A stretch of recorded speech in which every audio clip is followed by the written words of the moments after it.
கள்வனின் காதலி அத்தியாயம் 2 பகுதி 2 நாணம் அச்சம் மடம் பயிர்ப்பு அதாவது முக்கியமாக உன்னைப்போல் வாயாடியாய் இருக்கக்கூடாது என்றான்.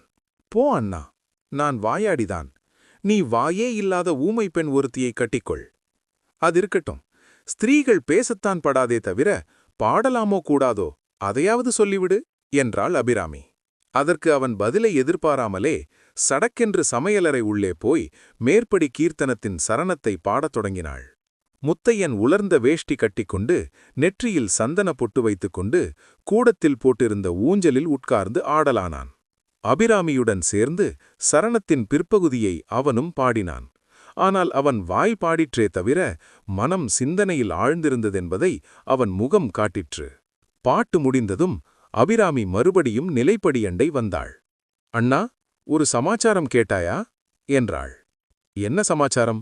எதிர்வீட்டு பூனைக்கு நாய்க்குட்டி பிறந்திருக்கிறதே, அந்த சமாச்சாரம்தானே? இல்லை அண்ணா, கல்யாணிக்கு கல்யாணம் நிச்சயமாகிவிட்டதாமே, உனக்கு தெரியுமா என்றுதான் கேட்டேன். முத்தையனுடைய முகத்தில் வேதனையின் அறிகுறி காணப்பட்டது.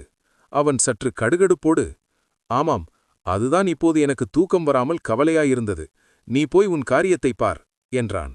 மாப்பிள்ளை அப்படி ஒன்றும் கிழட இல்லையாமண்ணா, 48 வயதுதான் ஆச்சாம் என்று சொல்லிவிட்டு குதித்துக் கொண்டு உள்ளே சென்றாள் அபிராமி.